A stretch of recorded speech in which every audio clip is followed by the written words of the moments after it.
Sekitar 30 tahun yang lalu di Jawa bagian selatan di tempat kita ini melekat sebuah fenomena namanya bediding, di mana suhu udara pada bulan Juni, Juli, dan Agustus bisa sampai mencapai 16 derajat Celcius.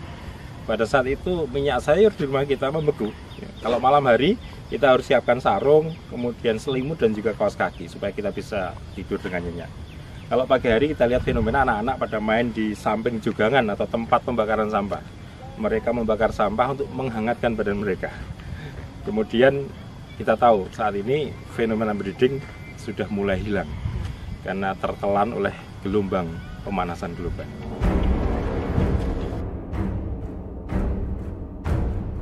Di tahun 2022 ini fenomena kejadian suhu udara panas atau gelombang panas semakin sering terjadi di Indonesia. Di beberapa lokasi pada bulan Mei 2022 tercatat suhu di atas 35 derajat Celcius. Kejadian yang lebih ekstrim terjadi di Eropa, khususnya di Spanyol yang telah merenggut lebih dari 500 jiwa manusia. Kejadian serupa terjadi juga di Portugal dan Inggris. Meskipun kejadian di Indonesia dan di Eropa didasari oleh fenomena yang agak berbeda, tetapi dua hal di atas adalah akibat adanya pemanasan global. Para peneliti telah banyak membuktikan bahwa pemanasan global telah meningkatkan kemungkinan terjadinya kekeringan dan juga peningkatan kekuatan badai. Hal ini terjadi karena lebih banyak uap air yang diuapkan ke atmosfer, yang itu akan menjadi bahan bakar bagi badai untuk lebih kuat dan lebih besar. Naiknya permukaan laut juga telah menyebabkan erosi gelombang ke lokasi yang lebih tinggi. Pemanasan global dan perubahan cuaca telah memicu peningkatan frekuensi bencana alam di dunia.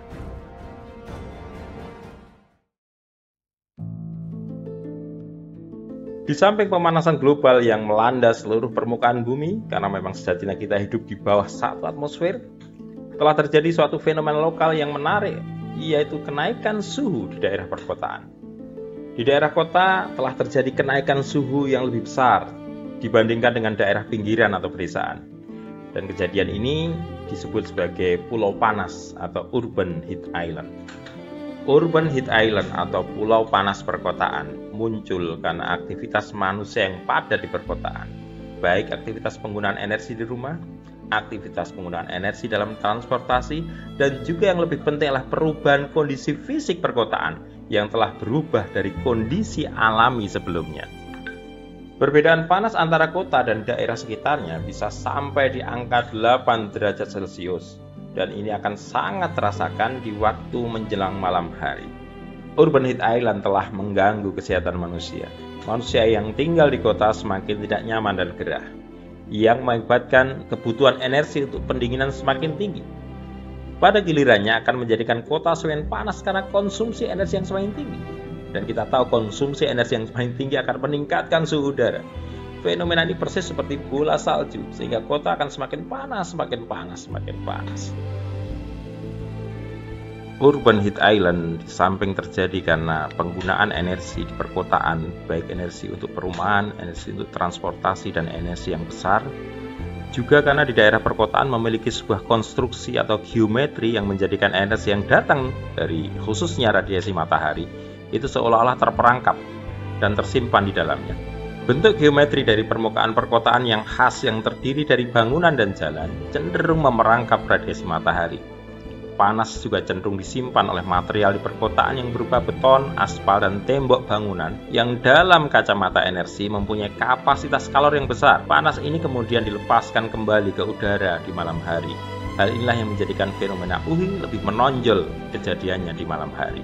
Di samping itu, bentuk permukaan kota yang biasanya berisi gedung yang cukup tinggi dan rapat telah menjadikan angin cenderung menolak untuk masuk perkotaan. Angin yang sulit menerobos daerah perkotaan tadi telah menjadikan akumulasi panas di kota tidak mudah hilang. Karena urban heat island adalah fenomena lokal, maka aksi lokal dalam mengurangi panas tadi harus difahami oleh semua pemangku kepentingan. Mengurangi energi yang dikonsumsi oleh bangunan atau gedung. Energi bangunan adalah 3 besar pemakai energi di samping sektor industri dan transportasi. Maka penurunan energi di sektor ini sangat penting dalam mengurangi konsumsi energi di perkotaan. Dan data menunjukkan bahwa sampai dengan 70% energi bangunan di kota-kota tropis telah dipakai untuk pengkondisian udara atau AC. Maka kemudian tantangannya adalah mengembangkan sebuah bangunan yang hemat akan AC. Sebuah tantangan yang besar. Beberapa lembaga telah mengeluarkan rating hijau untuk bangunan. Semakin hijau maka semakin hemat energi bangunan tersebut. Hal ini perlu semakin digalakkan dan dimasyarakatkan. Membesarkan porsi penghijauan perkotaan. Di samping bagus sebagai shading dan pengayon, pohon di perkotaan mempunyai beberapa fungsi yang lain. Yang pertama adalah bisa mengurangi panas sampai dengan 8 derajat Celcius dengan penempatan yang tepat. Yang kedua adalah pohon yang besar sangat bagus untuk penyaring polutan.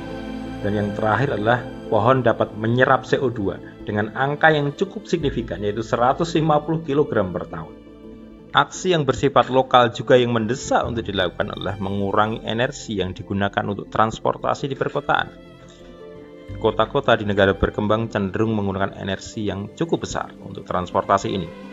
Dan hal ini diperparah dengan kejadian kemacetan yang hampir selalu ada di negara-negara berkembang. Hal yang lain yang cukup strategis adalah menyediakan transportasi massal yang memadai dan pada saat yang sama menata kota sehingga memungkinkan orang untuk bisa berjalan kaki ataupun bersepeda ketika keluar rumah.